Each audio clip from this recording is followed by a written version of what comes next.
Fui convidado para vir pregar hoje, porque o pastor Álvaro ele não está se sentindo muito bem, está com uma gripe. Mas existe um propósito para tudo. Eu sei que a ovelha, ela gosta de ouvir a voz do pastor, né?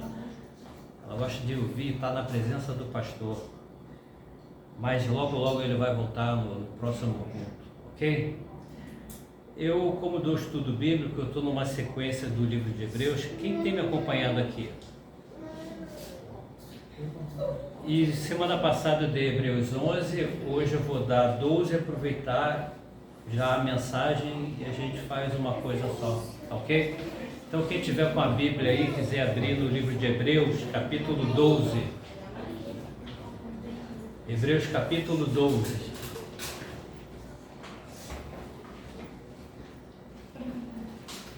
O tema da mensagem eu coloquei semelhantes a Cristo, Hebreus 12. O capítulo é um pouquinho extenso, são 28 versículos, e a gente vai lendo e medita também nessa palavra, conforme a gente for lendo, vai meditando, já vai pedindo a Deus que possa colocar essa palavra nos nossos corações, amém? Então, Hebreus 12, a partir do versículo 1. Portanto, também nós, isso é o autor escrevendo a carta à igreja. Portanto, também nós, visto que temos a rodear-nos tão grande nuvem de testemunhas, desembaraçando-nos de todo o peso e do pecado que tenazmente nos assedia, corramos com perseverança a carreira que nos está proposta, olhando firmemente para o autor e consumador da fé, Jesus, o qual, em troca da alegria que lhe estava proposta, suportou a cruz, não fazendo caso da ignomínia, e está assentado à destra do trono de Deus. Versículo 3. Considerai, pois, atentamente aquele que suportou tamanha oposição dos pecadores contra si mesmo, para que não vos fatigueis desmaiando em vossa alma. Ora, a vossa luta contra o pecado ainda não tendes resistido até o sangue, e estáis esquecidos da exortação que, como a filhos, discorre convosco. Filho meu, não menosprezes a correção que vem do Senhor, nem desmaies quando por ele és reprovado, porque o Senhor corrige a quem ama e açoita a todo filho a quem recebe. É para a disciplina que perseverais. Deus vos trata como filhos, pois que filho há que o pai não corrige? Mas se estáis sem correção, de que todos se têm tornado participantes, logo sois bastardos e não filhos. Além disso, tínhamos os nossos pais segundo a carne, que nos corrigiam e os respeitávamos. Não havemos de estar em muito maior submissão ao Pai espiritual? E então viveremos? Pois eles nos corrigiam por pouco tempo, segundo melhor lhes parecia. Deus, porém, nos disciplina para aproveitamento, a fim de sermos participantes da sua santidade. Toda disciplina, com efeito, no momento, não parece ser motivo de alegria, mas de tristeza. Ao depois, entretanto, produz fruto pacífico aos que têm sido por ela exercitados, fruto de justiça. Por isso, restabelecei as mãos decaídas e os joelhos trôpegos, e fazei caminhos retos para os pés, para que não se extravie o que é manco, antes seja curado. Versículo 14. Segue a paz com todos e a santificação, sem a qual ninguém verá o Senhor. Atentando diligentemente, porque ninguém seja faltoso, separando-se da graça de Deus, nem haja alguma raiz de amargura que brotando vos perturbe, e por meio dela muitos sejam contaminados. Nem haja algum impuro ou profano, como foi Esaú, o qual por um repasto vendeu o seu direito de primogenitura. Pois sabeis também que posteriormente, querendo herdar a bênção, foi rejeitado, pois não achou lugar de arrependimento, embora com lágrimas o tivesse buscado. Ora, não tendes chegado ao fogo palpável e ardente, e à escuridão, e às trevas, e à tempestade, e ao clangor da trombeta, e ao som de palavras tais, que quantos o ouviram, suplicaram que não se lhes falasse mais, pois já não suportavam o que lhes era ordenado. Até um animal se tocar o monte será apedrejado.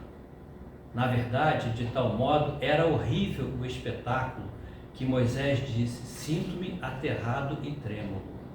Mas tendes chegado ao monte Sião, e à cidade do Deus vivo, a Jerusalém celestial, e a incontáveis hostes de anjos, e a universal assembleia, e igreja dos primogênitos arrolado nos céus, e a Deus, o juiz de todos, e aos espíritos dos justos aperfeiçoados. Versículo 24. E a Jesus, o mediador da nova aliança, e ao sangue da aspersão, que fala coisas superiores ao que fala o próprio Abel. Tende cuidado, não recuseis ao que fala, pois se não escaparam aqueles que recusaram ouvir quem divinamente os advertia sobre a terra, muito menos nós, os que nos desviamos daquele que dos céus nos adverte, aquele cuja voz abalou então a terra. Agora, porém, ele promete dizendo: ainda uma vez por todas farei abalar não só a terra, mas também o céu. Ora, esta palavra, ainda uma vez por todas, significa a remoção destas coisas abaladas, como tinham sido feitas, para que as coisas que não são abaladas permaneçam. Versículo 28. Por isso, recebendo nós um reino inabalável, retenhamos a graça pela qual sirvamos a Deus de modo agradável, com reverência e santo temor, porque o nosso Deus é fogo consumidor. Amém? Que o nosso Deus e o nosso Pai possa abençoar a leitura dessa palavra, abençoar cada um que está aqui nesse lugar, cada pessoa que está ouvindo agora através da internet, através do Facebook, que essa palavra ela possa cumprir o propósito que ela tem, um propósito específico para a vida de cada um. É o que nós pedimos em nome do nosso Senhor Jesus Cristo. Amém? Queridos, nós estamos vivendo tempos difíceis. É certo que os tempos sempre foram difíceis, mas eu estou me referindo a essa época em que nós estamos vivendo agora, especificamente, a essa geração, uma geração, segundo a Bíblia, ela são cerca de 70 anos, e os mais antigos, aqueles que já experimentaram, por exemplo, eu sou da época de que veio o celular, veio antes do celular, veio o page, veio o bip, e a gente vê a evolução das coisas caminhando, né? Eu sou de uma geração que a gente às vezes precisa se atualizar. E não só isso, os comportamentos mudaram, as pessoas mudaram, a forma de pensar, a forma de agir, a forma de falar, né? E se você acredita na doutrina de que uma vez salvo, você é salvo para sempre, você é enquadrado, você é taxado como calvinista. O calvinismo ele acredita na doutrina de uma vez que você está salvo, salvo para sempre. Agora, se você acredita que a tua salvação ela é conquistada dia a dia, diariamente, aí eles já te colocam, já te rotulam como arminiano, que já é uma outra doutrina que diz que a nossa salvação ela é conquistada diariamente, embora Jesus Cristo já tenha feito sacrifício por cada um de nós. Então, o mundo está muito polarizado hoje, ele dividido, e as pessoas querem, aqueles que estão lá no poder, eles querem que o mundo ele esteja assim polarizado. Se Se você tem ideias de direita, você é taxado como bolsonarista, bolsominion. Se você tem uma certa tendência à esquerda, eles já te rotulam como lulista, como petista. Não existe um meio termo. Não tem mais como ou você é uma coisa ou você é outra. Não é assim que nós estamos caminhando hoje, não é? Se você tem ideias de direita, você é uma coisa. Se você tem outras ideias, não temos mais a liberdade de nos expressar de uma forma livre, de uma forma espontânea, né? Nós precisamos hoje pensar muito bem antes do que vai sair da nossa boca, antes daquilo que nós vamos falar, porque você corre um sério risco de ser cancelado ou por um lado ou pelo outro, né? Hoje a sociedade ela está assim, extremista, é um extremismo que está acontecendo. Um artista, dependendo do que ele falar, ele vai ser cancelado por um grupo, ou ele vai ser cancelado por um outro. E você hoje não tem mais o direito de se expressar livremente, porque você é rotulado, você é cancelado. Acabou a liberdade em nome da liberdade, né? No final das contas, em troca da liberdade, nós estamos ficando sem a liberdade, porque nós não temos mais o direito de falar as nossas ideias. Você pode ser taxado de homofóbico, você pode ser taxado de misógino, de racista, ou de direita ou de esquerda. É assim que nós estamos caminhando hoje. Na verdade, o mundo está polarizado e acaba sendo mais fácil para quem está dominando, porque isso gera divisão. Não existe uma maioria, tem um racha. É mais fácil de controlar as pessoas. E com isso vai se tornando cada vez mais difícil, mais perigoso, até de pregar a própria palavra de Deus fora da igreja e às vezes até dentro da igreja também. Se torna, o pastor ele tem que estar assim, ele fica melindroso às vezes para falar determinadas coisas, porque pode machucar um ou ferir outros.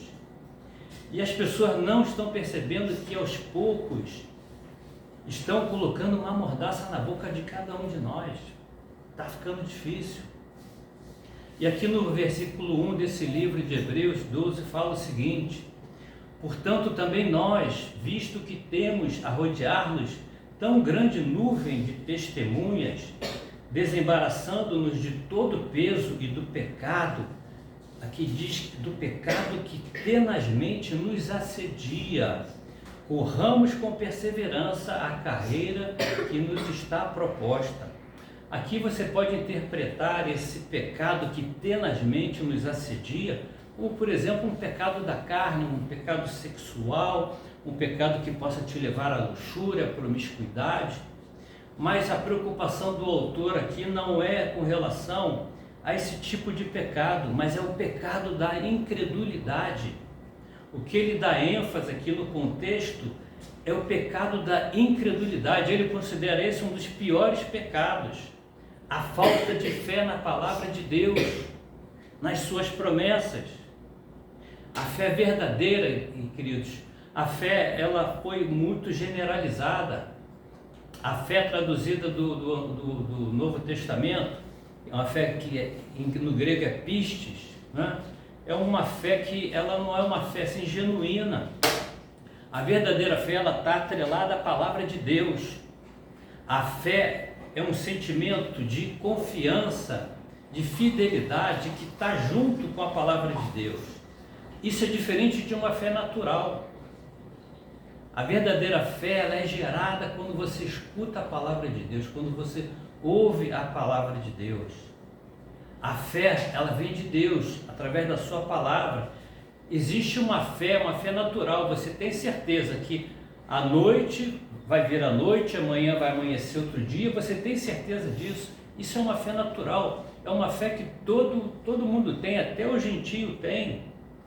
Eu quando ia trabalhar, eu fazia um caminho, e eu sabia que às quartas-feiras tinha uma rua que eu tinha que entrar, que cortava o caminho. No outro quarteirão tinha uma feira. Então, de tanto eu passar ali, eu já nem olhava mais para a rua para saber se a feira estava ali, porque eu sabia que a feira estava ali. Isso é uma fé natural. É diferente da fé da palavra de Deus. E nós precisamos ficar atentos ao que rouba o nosso tempo com a palavra de Deus. O que o diabo ele mais quer que você se torne, meus irmãos, cada vez mais, que você seja cada vez menos dependente da palavra de Deus, da sua presença. Tem um provérbio que eu gosto demais, que é o provérbio 30, que diz o seguinte, ninguém precisa abrir, Provérbios 30, a partir do versículo 7, que diz: 2 coisas eu te peço, não as negues antes que eu morra. Afasta de mim a falsidade e a mentira. Não me deis nem a pobreza, nem a riqueza. Dá-me o pão que me for necessário, para não suceder que, estando eu farto, te negue e diga: quem é o Senhor? Ou que, empobrecido, venha a furtar e profane o nome de Deus. Queridos, a Europa hoje é um continente em que tem mais ateu um metro quadrado, mais pessoas que mal falam em Deus, mal pensam em Deus. Eu penso em Deus 24 horas por dia, eu já acordo pensando em Deus. E essas pessoas lá na Europa, elas assim, mal se lembram de que existe um Deus, de que Deus existe. E a minha esposa ontem comentando comigo, assistindo um vídeo de uma pessoa falando a respeito, por exemplo, da Suíça, que lá na Suíça existe um sistema de saúde que você não coloca defeito, tem um ensino gratuito de qualidade, tem segurança, tem tudo o que você precisa. País lindo, perfeito, arborizado, cheio de flores, não tem violência, né? Igualdade social para todo mundo. E nesse vídeo também diz que o governo, às vezes, ele libera uma quantia que chega em torno de $2.500 por mês para a pessoa ir buscar esse dinheiro. E vocês acreditam que tem gente que não vai pegar esse dinheiro? Aqui a gente briga por causa do Bolsa Família, né? É uma burocracia. E lá tem gente que deixa de ir buscar o dinheiro. Eu não sei se vocês já pararam, alguém aqui já parou para pensar, por que eu nasci nesse país? Porque Deus não me colocou lá na Noruega, porque Deus não me colocou na Dinamarca, porque eu não nasci alemão, porque eu não nasci num país de primeiro mundo. Ninguém nunca pensou sobre isso? Não? Nunca pensou? Por quê? Por que eu fui nascer justamente nesse país? Um país de corrupção. Queridos, Deus ele tem um propósito para todas as coisas na nossa vida. Eu já pensei sobre isso várias vezes. E tem um versículo que todos sabem, esse versículo, de cor e salteado, mas que ele é mal interpretado e até mal colocado por muitos pastores. Todo mundo já ouviu: buscai, pois, em primeiro lugar o seu reino e a sua justiça, não é? E todas as coisas vos serão acrescentadas. Está aqui em Mateus 6, eu vou ler rapidinho. Por isso vos digo, não andeis ansiosos pela vossa vida quanto ao que haveis de comer ou beber, nem pelo vosso corpo quanto ao que haveis de vestir. Não é a vida mais do que o alimento e o corpo mais do que as vestes? Observai as aves do céu, não semeiam, não colhem, nem ajuntam em celeiros, contudo o vosso Pai Celeste as sustenta. Porventura não valeis vós muito mais do que as aves? Qual de vós, por ansioso que esteja, pode acrescentar um côvado ao curso da sua vida? E porque andais ansiosos quanto ao vestuário, considerai como crescem os lírios do campo, eles não trabalham nem fiam. Eu, contudo, vos afirmo que nem Salomão, em toda a sua glória, se vestiu como qualquer deles. Ora, se Deus veste assim a erva do campo, que hoje existe e amanhã é lançada no forno, quanto mais a vós outros, homens de pequena fé. Portanto, não vos inquieteis dizendo: que comeremos, que beberemos, ou com que nos vestiremos, porque os gentios é que procuram todas essas coisas, pois vosso Pai Celeste sabe que necessitais de todas elas. E aí ele diz: buscai, pois, em primeiro lugar o seu reino e a sua justiça, e todas essas coisas vos serão acrescentadas. Portanto, não vos inquieteis com o dia de amanhã, pois o amanhã trará os seus cuidados, basta ao dia o seu próprio mal. E aqui diz: buscai, pois, em primeiro lugar o seu reino e a sua justiça. E tem pastor que fala: e todas as coisas vos serão acrescentadas. Ele às vezes ele omite: e todas estas coisas vos serão acrescentadas. Que coisas são essas, meus irmãos? Nós precisamos ver o contexto, não interpretar um versículo de uma forma isolada. Todas essas coisas que Jesus está se referindo aqui, que são acrescentadas, significa o que ele falou anteriormente. Não se preocupe com o que você vai vestir, não se preocupe com o que você vai comer hoje, não se preocupe com o que você vai beber, nada dessas coisas. Essas coisas são básicas e Deus, Ele sabe muito bem tudo aquilo que você necessita, mas as pessoas acham, cuidado com essa pregação desse evangelho de que tem uma falsa prosperidade. Você aceita Jesus Cristo hoje como seu Senhor e Salvador, automaticamente você receberá tudo de bom e do melhor que essa vida tem para te dar. A verdadeira promessa de Deus, meus irmãos, ela não está limitada nesse mundo, mas é o mundo celestial, o mundo vindouro. E quem te dá estas coisas que você tanto quer, não é Deus, essas coisas maravilhosas desse mundo, mas é o outro. Ele te dá, mas ele também te tira. E ele te cobra. E às vezes o preço sai muito caro. Porque ele é o Deus desse mundo. Deus, ele pode até te capacitar e você ter todas essas coisas. Você pode ter bens, você pode ser rico, você pode ser próspero. Isso não tem empecilho nenhum. Mas o que Deus, ele quer de nós é o nosso coração. Acredite que Deus, ele vai suprir também cada uma de suas necessidades. Por acaso, se tem alguém me ouvindo aqui que está passando por determinadas necessidades, carência, tenha confiança na palavra de Deus, porque Deus, ele é fiel para cumprir cada uma delas, como aqui o próprio Jesus Cristo, ele falou. Ele vai suprir cada uma das nossas necessidades. Mas isso não quer dizer que, porque você aceitou Jesus Cristo como seu Senhor e Salvador hoje, agora você vai pedir um Audi, você vai pedir um Mercedes, você vai pedir uma casa de 4 andares. Não é por aí. Assim que eu me converti, eu falei: nada vai acontecer comigo, Deus, ele vai me cercar com os seus anjos, com uma cúpula, e nada vai acontecer, nada de mal. Mas Deus, ele cortou as minhas asas logo no início, logo na primeira semana foi roubado o meu carro, mas nem por isso eu deixei de seguir, nem por isso eu deixei de continuar.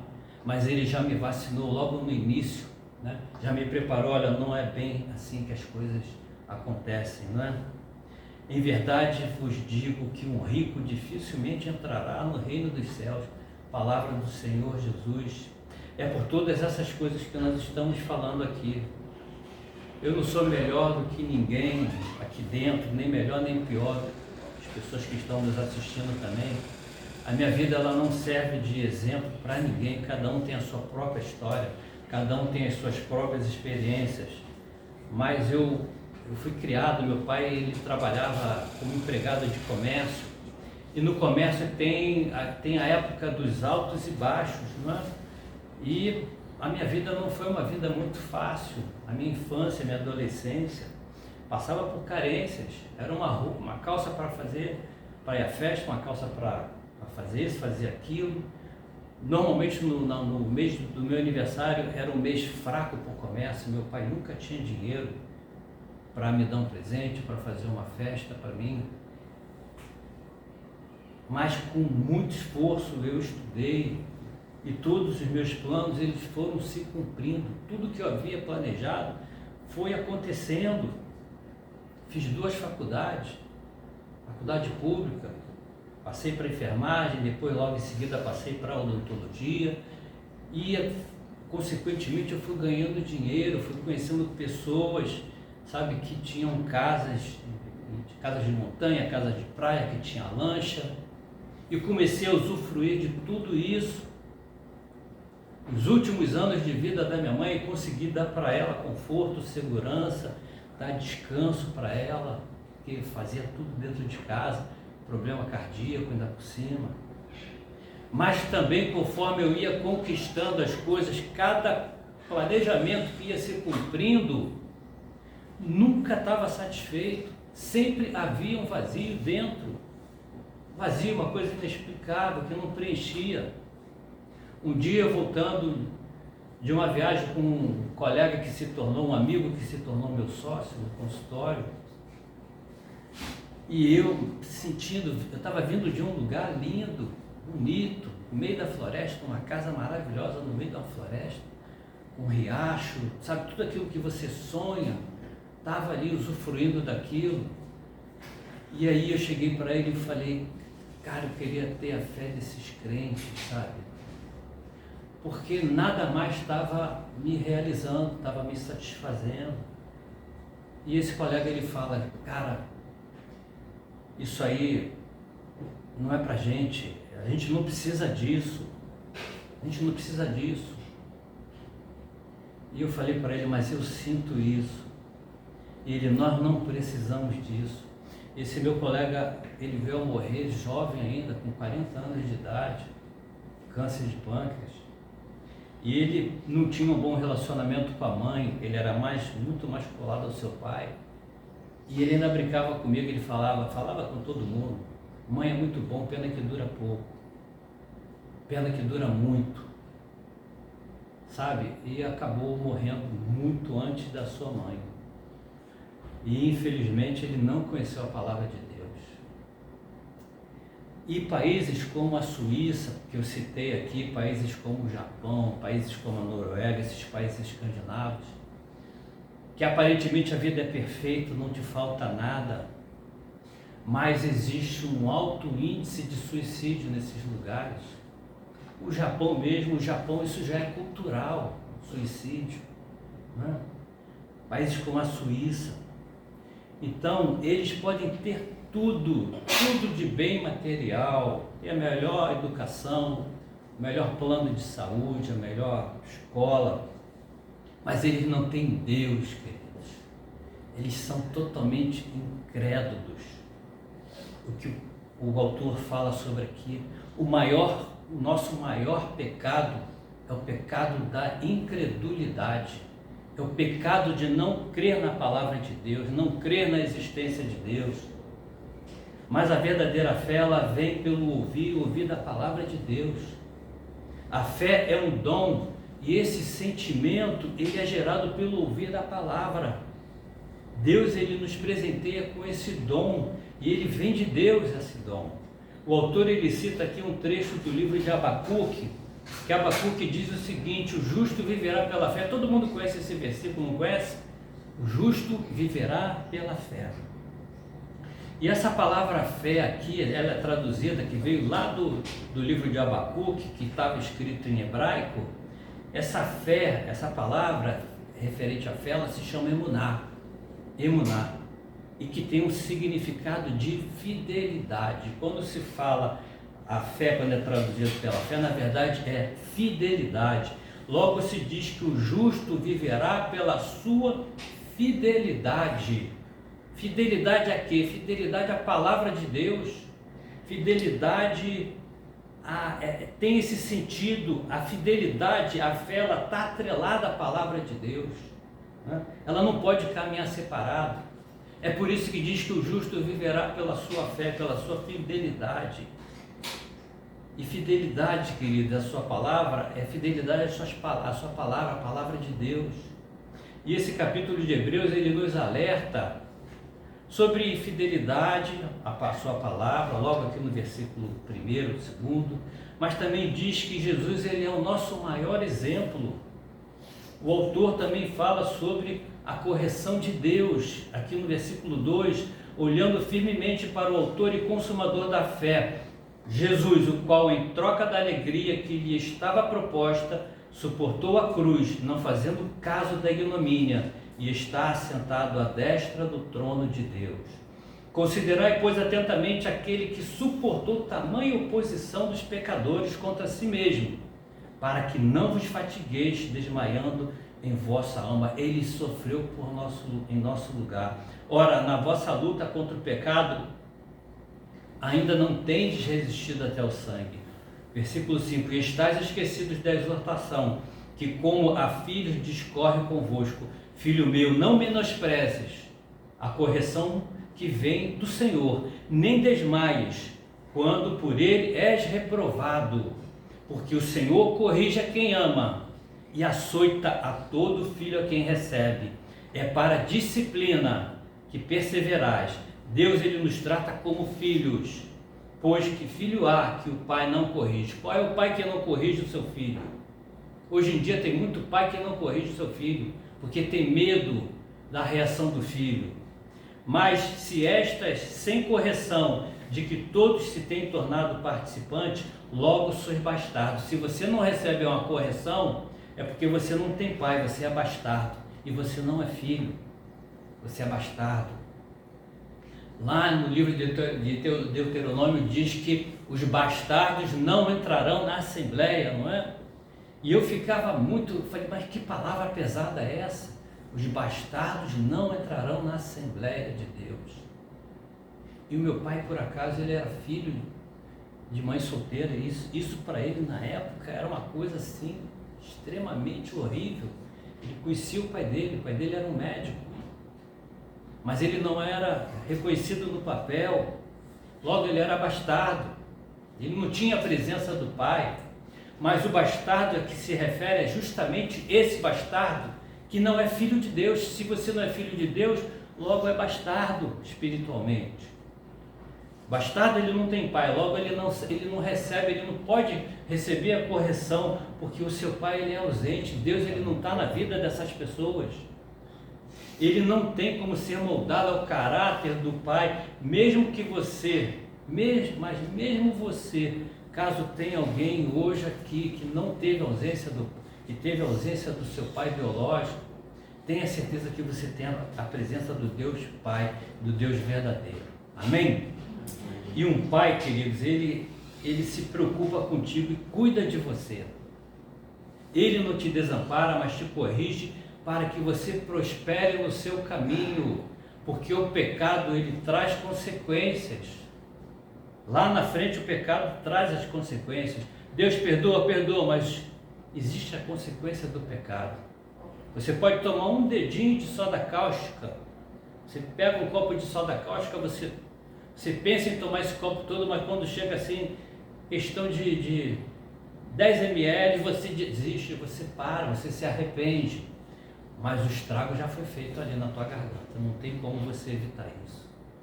E o pecado, ele é mais ou menos assim, traz consequências para a nossa vida, traz consequências para o nosso futuro.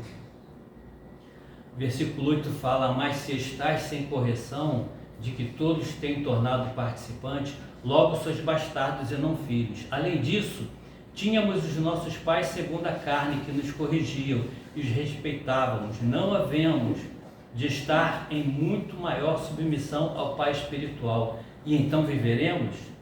Pois eles nos corrigiam por pouco tempo, segundo melhor lhes parecia. Deus, porém, nos disciplina para aproveitamento. Deus, ele te disciplina para aproveitamento. Tem pai que quer disciplinar o filho e ele dá uma surra no filho, e essa surra não é para disciplina, essa surra é para ele descarregar toda a raiva que ele tem, descarregar toda a amargura que ele tem, descarregar tudo aquilo que ele nunca foi, sabe? É diferente da correção de Deus. Toda disciplina com efeito no momento não parece ser motivo de alegria. Quando Deus, ele te corrige naquele momento, não parece ser motivo de alegria, mas de tristeza. Ao depois, entretanto, produz fruto pacífico aos que têm sido por ela exercitados, fruto de justiça. 12.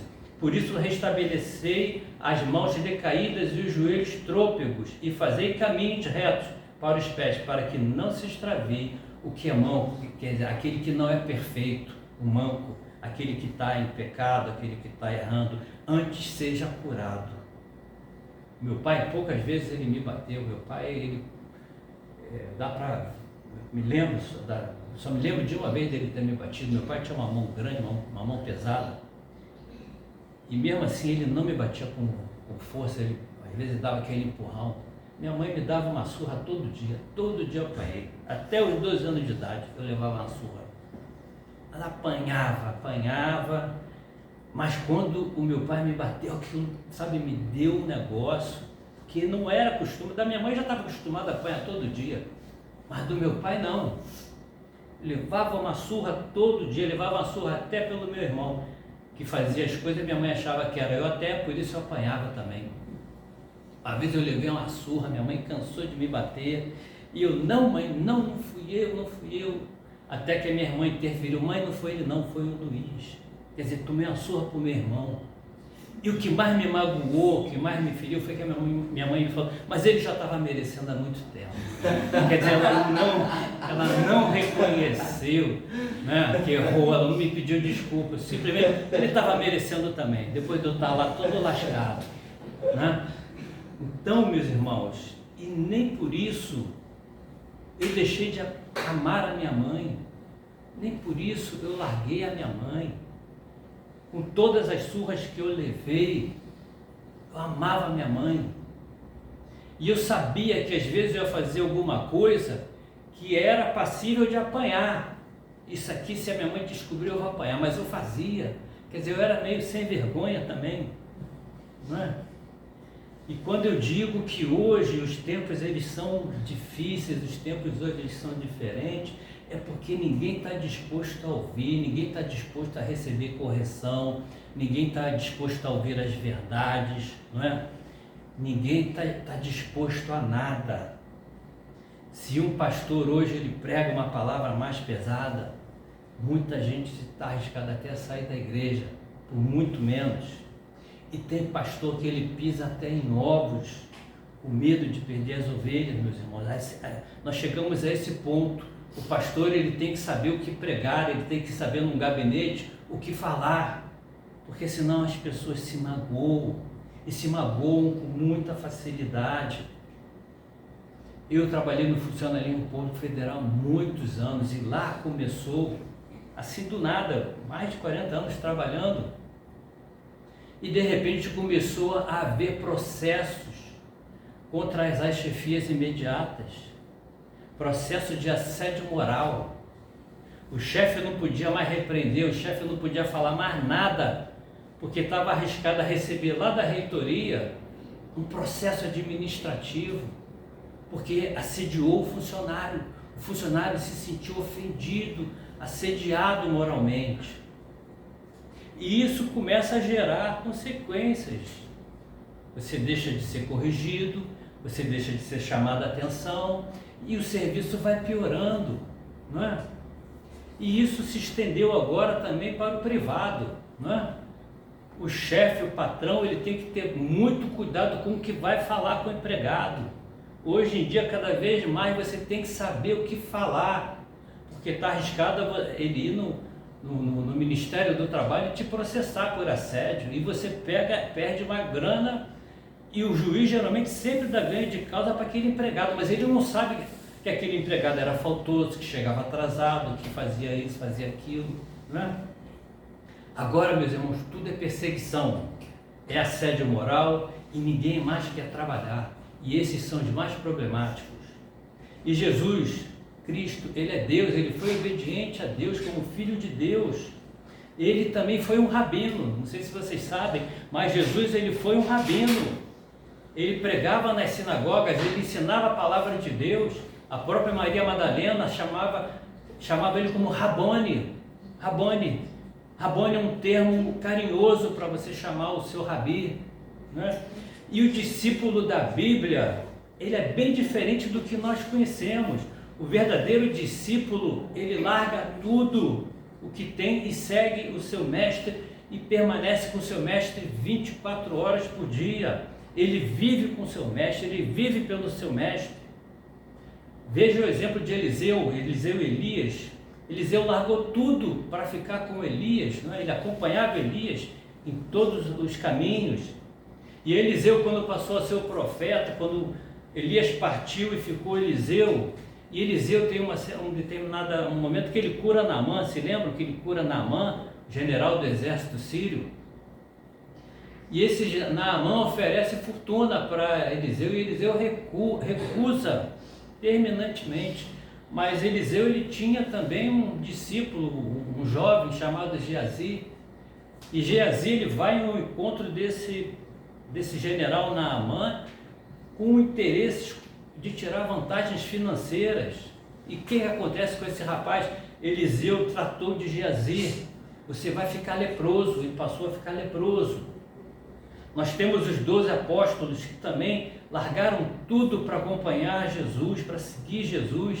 Queridos, o mestre, às vezes, ele se torna seco, nem sempre ele está ali disponível para você, nem sempre ele vai realizar todas as suas vontades, nem sempre ele vai estar disponível 24 horas para você, e nem sempre ele te responde de uma forma imediata ao seu discípulo, de uma forma direta, mas ao longo do caminho ele vai dando exemplos, ele vai explicando as coisas. Jesus, num determinado momento, ele elogiou Pedro. Vocês se lembram quando Jesus elogia Pedro? Que dizem que eu sou, Pedro fala: tu és o Cristo, o Filho de Deus. E Jesus elogia ele e fala assim: você recebeu uma revelação que veio do alto. Foi alguma coisa sobrenatural. E logo em seguida, né? Jesus fala para Pedro: te afasta de mim, Satanás. Logo em seguida, te afasta de mim, Satanás, porque o que você cogita não são coisas da carne. E hoje, queridos, eu tenho certeza que qualquer pessoa que passasse por isso teria abandonado Jesus na hora, não é mesmo? Fica magoado, fica triste: eu não merecia isso. Quem é ele para falar assim comigo? Quem é ele? Pessoas largam igrejas por conta dessas coisas, por bobagens. Meu sobrinho frequenta uma igreja, aí ele veio falar comigo: aí eu estou magoado porque está acontecendo isso, está acontecendo aquilo. Eu falei: isso não é motivo para você largar a igreja, isso é correção. Você tem que aprender que não é bem assim. Igreja tem pessoas de todos os tipos, pessoas que carregam problemas emocionais, problemas mais variados possíveis. Nós não somos perfeitos, perfeito é só um, é Deus, é Jesus Cristo, não é? Então as pessoas hoje, elas não estão mais disponíveis a ouvir nenhuma correção, a ouvir nenhuma palavra, uma palavra de verdade, porque se entristece, magoa. Eu não quero. Tem uma passagem lá em João 6, só para a gente contextualizar isso, que fala: muitos dos seus discípulos, tendo ouvido tais palavras, que Jesus, ele deu um discurso duro, e eles disseram: duro é esse discurso, quem o pode ouvir? Mas Jesus, sabendo por si mesmo que eles murmuravam a respeito de suas palavras, interpelou-os: isto vos escandaliza?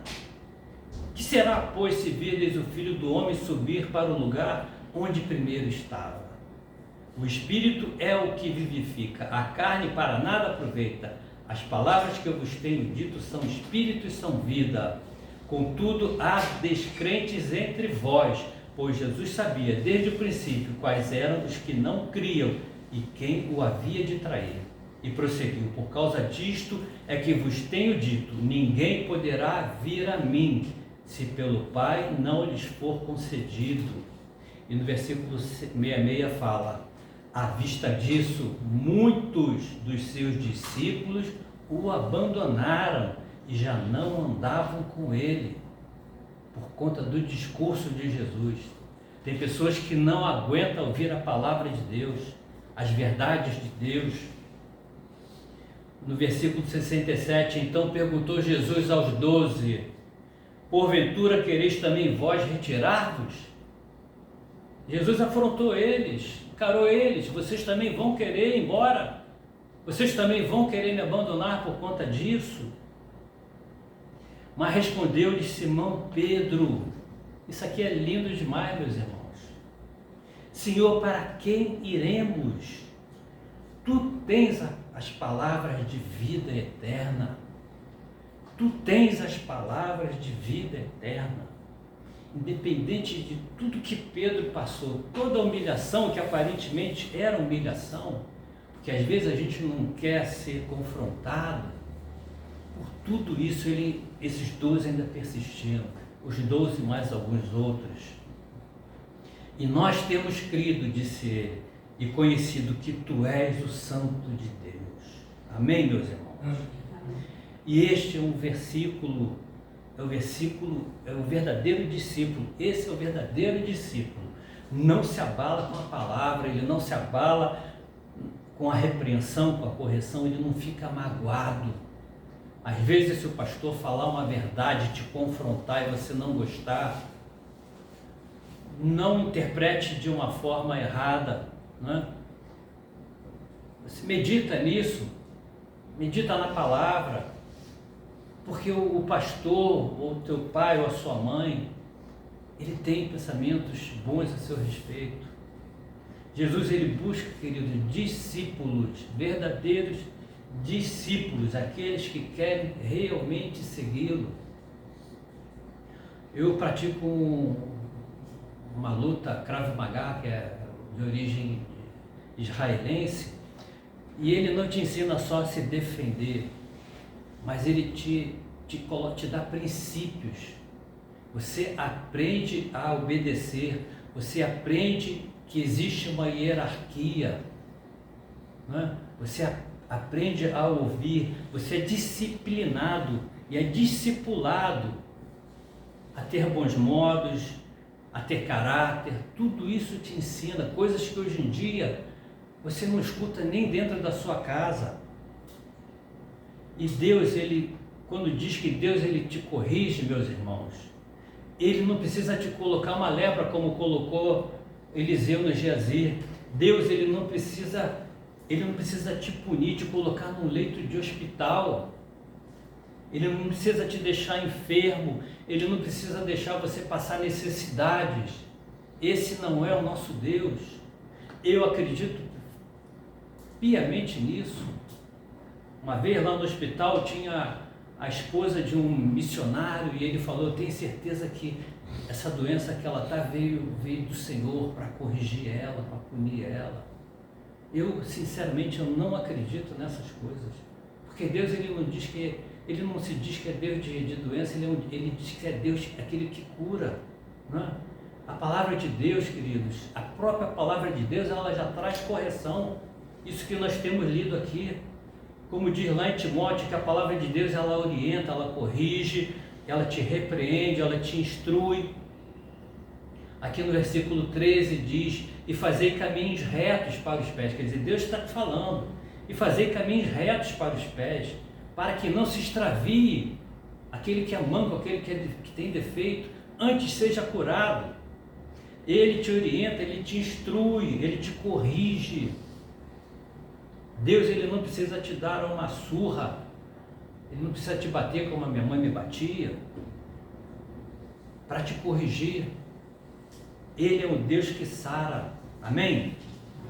E segundo a tradição judaica, porque existe uma tradição judaica, uma tradução oral, aquilo que não está especificado na Bíblia, lá no Antigo Testamento, segundo a tradição judaica, diz que quando o povo atravessou o Mar Vermelho, e depois em seguida, quando o exército de Faraó entrou no Mar Vermelho, e enquanto o mar estava tragando o exército de Faraó, diz a tradição judaica que os anjos lá do alto se regozijavam, se alegravam com essa desgraça.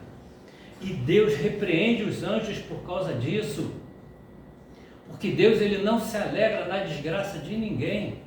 Deus ele não se alegra na morte do ímpio. Deus ele não se alegra quando castiga o ímpio, quando alguém se perde, quando alguém perde a salvação. Da mesma forma, nós não temos que nos alegrar com as desgraças daqueles que às vezes nos fazem mal, daqueles que nos ferem. Cabe a justiça a Deus. Ele é o nosso justo juiz. A uns ele abate, a outros ele exalta, como diz a própria palavra de Deus. Versículo 14, segue a paz com todos e a santificação, sem a qual ninguém verá o Senhor. Quem está acostumado a ouvir o meu estudo sabe muito bem a que se refere a santificação aqui. Atentando diligentemente porque ninguém seja faltoso, separando-se da graça de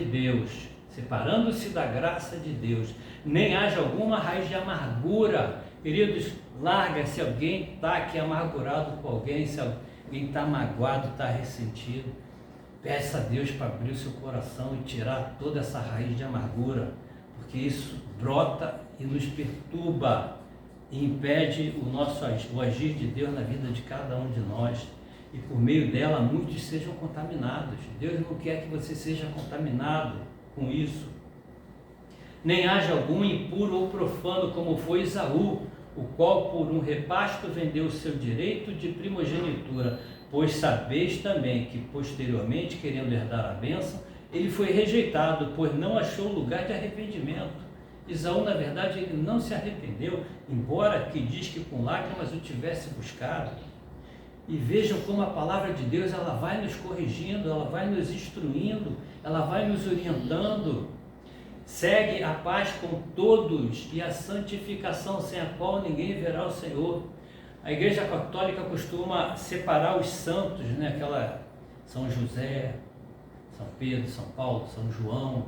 Existem santos na Igreja Católica, mas a palavra santo, ela significa separado. Você, quando aceita o Senhor Jesus Cristo como seu Senhor e Salvador, você passa a ser santo, e a partir daí você entra num processo de santificação. Tem um provérbio que diz que o justo é como a aurora da manhã, que vai se tornando dia claro, cada vez mais claro. Esse é um processo de santificação, queridos. Mas todos nós somos santos porque nós fomos separados através do sangue de Jesus. Deus, ele tirou o povo lá, o povo de Israel do Egito, e separou esse seu povo, tirou um povo de um lugar de idolatria, de um lugar de morte, de um lugar de pecado, de um lugar que simboliza a morte, um lugar que simboliza escravidão. O Egito é justamente esse mundo que nós estamos vivendo hoje. E Deus, através do seu Filho, ele nos tirou das garras do faraó, do Deus desse mundo. Santo, separado, o povo ficou 40 anos no deserto, vagando no deserto, para que fosse apagada aquela mentalidade de escravo, aquela mentalidade de pecado enraizado. Deus, ele precisou curar aquele povo, transformar aquela geração, mudar uma geração. E Deus, ele nos separou também para nós sermos livres, meus irmãos, livres, não ter os mesmos hábitos e costumes desse povo. Esaú, ele trocou as bênçãos de Deus pelas coisas desse mundo, pelas coisas materiais, as coisas que as pessoas aí fora correm atrás. Ele deu mais valor às coisas deste mundo que às promessas celestiais. Ele perdeu o direito dele de primogenitura, ele perdeu a bênção do Pai.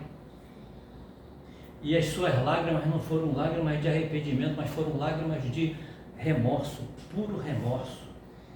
Para finalizar, versículo 18: ora, não tendes chegado ao fogo palpável e ardente, e à escuridão e às trevas, e à tempestade, e ao canglor da trombeta, e ao som de palavras tais, que quantos o ouviram, suplicaram que não lhes falasse mais, pois já não suportavam o que lhes era ordenado. Queridos, essa passagem aqui, o autor está se referindo lá no Monte Sinai, quando Deus, ele convoca o povo para receber a tábua, os 10 mandamentos, e a coisa foi tão terrível que o próprio Moisés, ele ficou aterrorizado. E o povo, o que faz? O povo chegou: Moisés, vai em nosso lugar, sobe, e tudo aquilo que Deus falar, nós faremos, né? Até um animal, se tocar o monte, será apedrejado. Na verdade, de tal modo, era horrível o espetáculo que Moisés disse: sinto-me aterrado e tremo. O próprio Moisés, que era um homem de Deus, ficou com medo.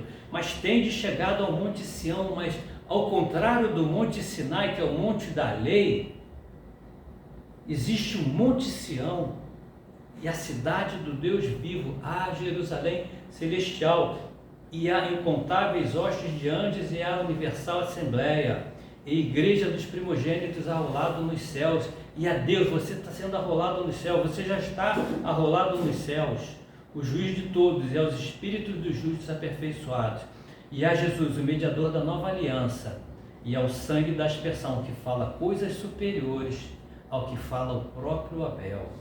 Tende cuidado. Agora, olha a repreensão de Deus aqui. Tende cuidado, não recuseis ao que fala, pois se não escaparam aqueles que recusaram ouvir quem devidamente os advertia sobre a terra, no caso Moisés, muito menos nós, os que nos desviamos daquele que dos céus nos adverte, aquele cuja voz abalou então a terra, agora porém ele promete dizendo, ainda uma vez por todas, farei abalar não só a terra, mas também o céu. Um dia a terra será abalada, assim como o céu também. Ora, esta palavra, ainda uma vez por todas, significa a remoção dessas coisas abaladas, como tinham sido feitas, para que as coisas que não são abaladas permaneçam.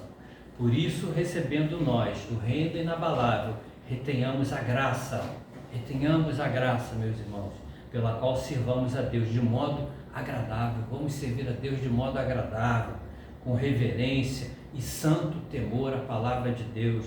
O povo aqui no deserto, ele foi convocado no Monte Sinai, onde Deus ele entregou a Moisés as tábuas com os 10 mandamentos.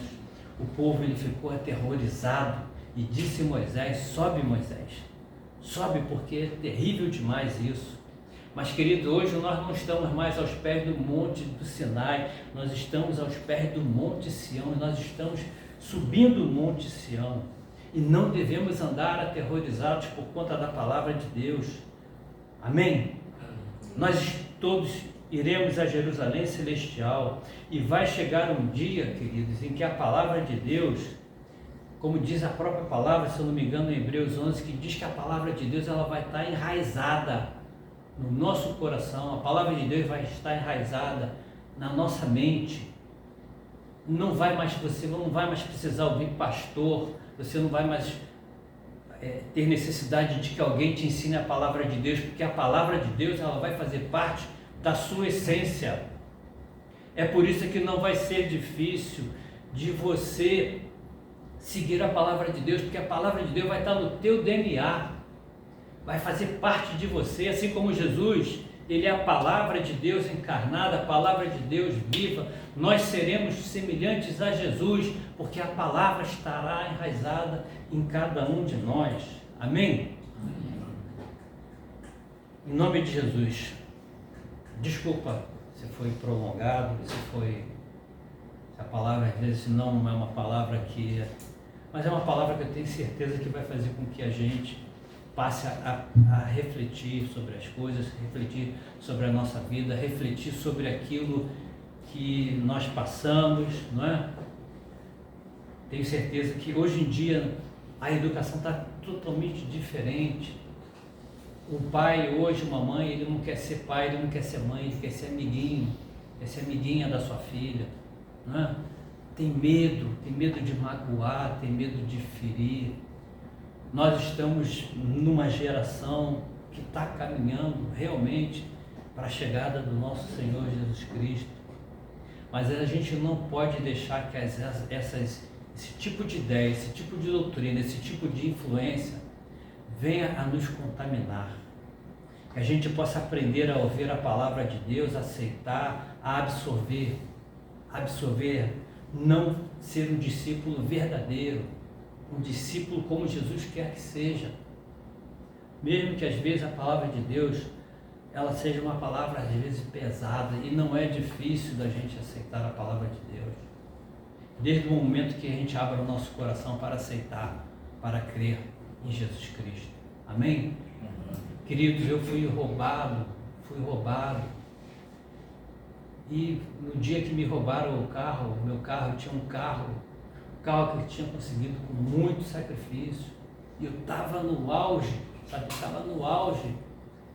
parece que eu não andava, eu acho que eu achava que eu levitava, sabe, assim, de tão, olhava para as pessoas e queria passar amor, queria transmitir amor, queria, sabe, é o primeiro amor, não sei se vocês já passaram por isso, quem não passou vai passar, mas era um momento de êxtase para mim. E de repente, quando eu vou pegar o meu carro, eu me lembro que eu tinha deixado o carro embaixo de uma árvore, quando eu cheguei lá vazio, sem nada. E olha, eu voltei para o meu consultório, estava iniciando na carreira, na profissão, tinha compromissos financeiros. Eu me ajoelhei, firmei, não, independente do que venha acontecer na minha vida, não vai me afastar do caminho de Deus. Essa convicção que a gente tem que ter, meus irmãos.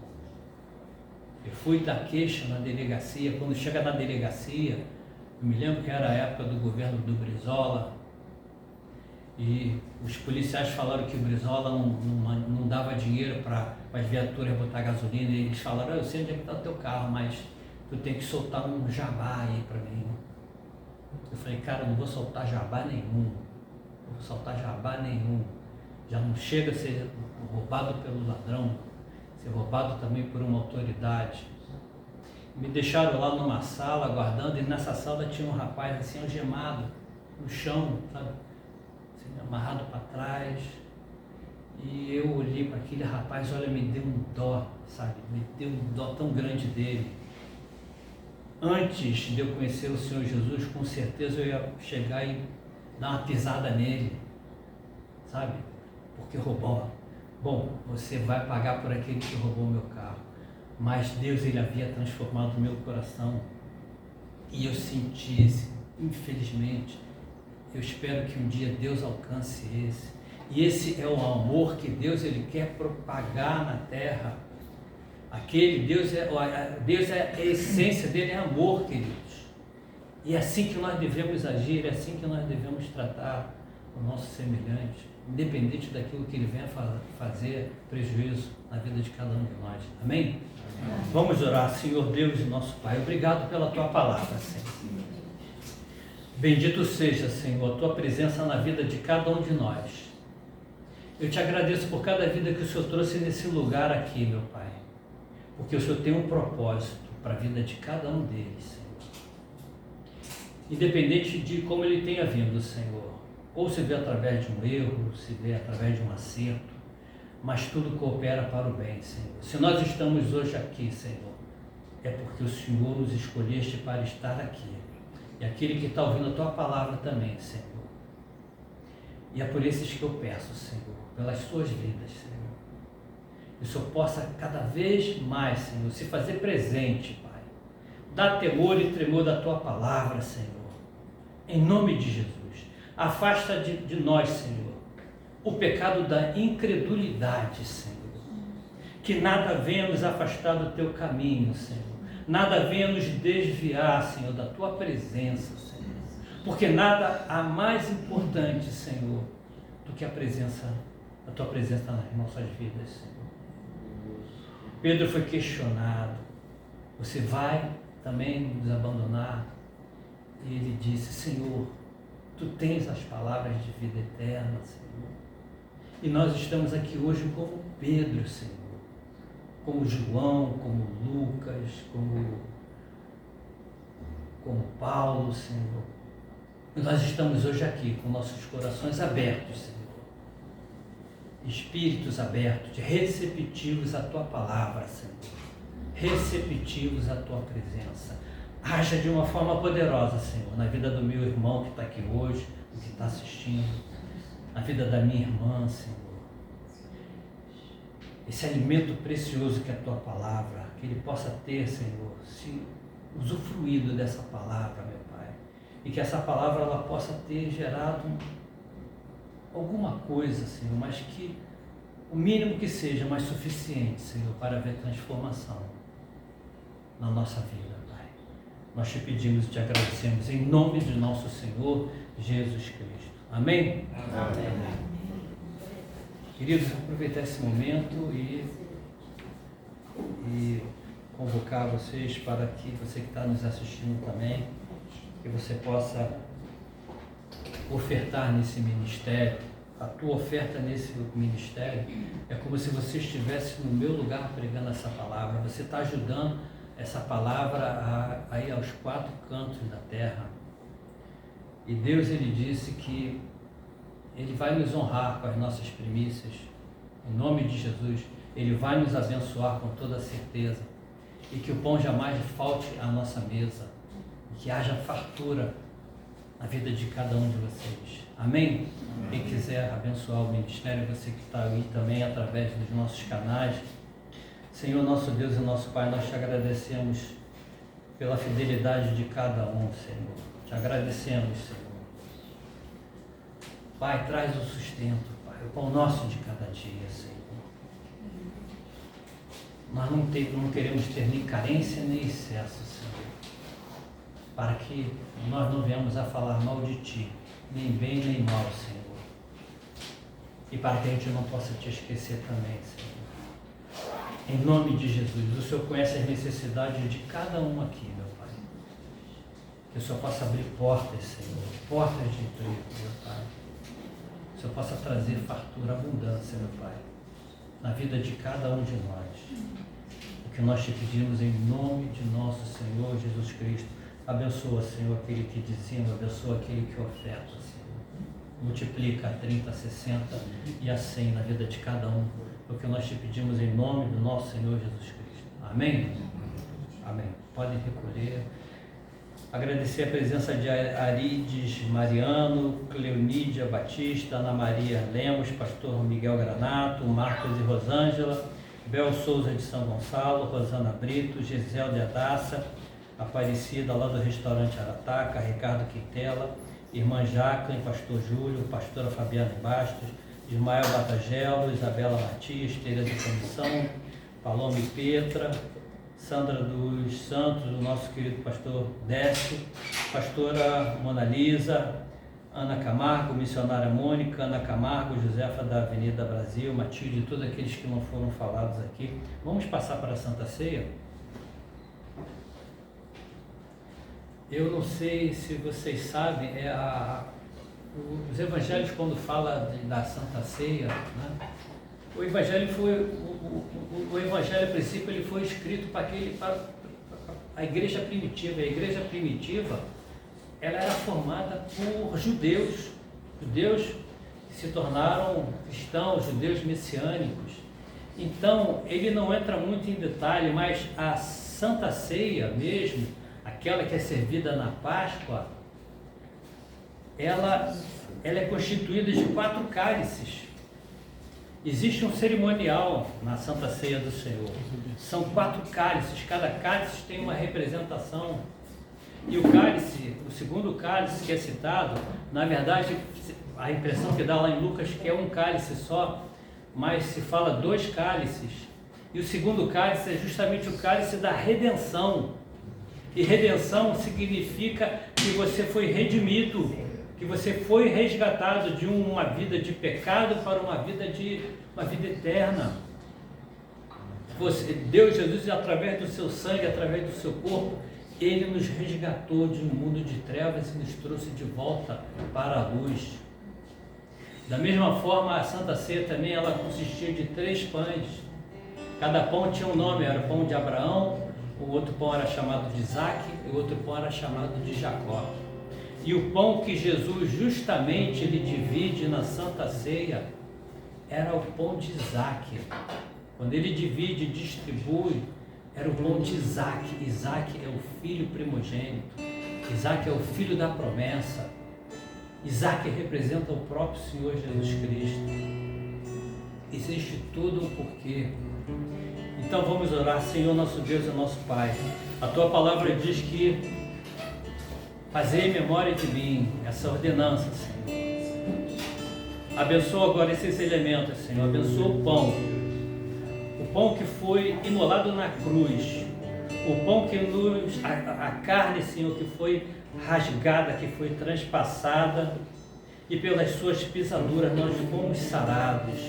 que ao comermos desse pão, Senhor, esse pão possa nos trazer saúde física, saúde para o nosso corpo, Senhor, e saúde espiritual também, Senhor. Da mesma forma o teu sangue, o sangue da redenção, que foi derramado lá na cruz do Calvário, o sangue que nos removeu de toda maldição, Senhor. Toda maldição foi quebrada lá na cruz, Senhor. Toda maldição de pecado, Senhor. Jesus Cristo nos zerou, nos transformou em novas criaturas, Senhor. E que esse sangue aqui representado, de uma forma espiritual, Senhor, ele venha trazer, Senhor, cura também, Senhor. Quebra de pecado, quebra de maldição, Pai. Em nome de Jesus. Amém? Vamos comer e beber do pão e do vinho.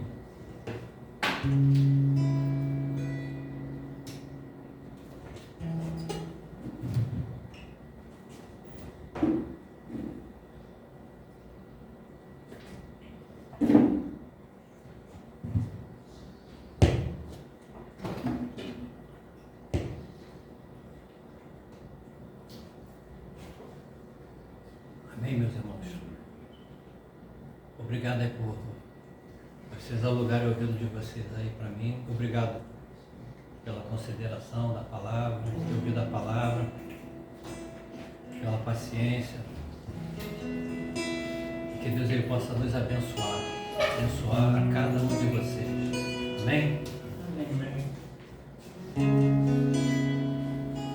Meu Deus é um Deus de milagre, Deus de promessas, caminho no deserto, luz na escuridão. Meu Deus, isso é quem tu és. Meu Deus é um Deus de milagre, Deus de promessas, caminho no deserto, luz na escuridão. Meu Deus, esse é quem tu és. Meu Deus é o Deus de milagre, Deus de promessas, caminho no deserto, luz na escuridão. Meu Deus, esse é quem tu és.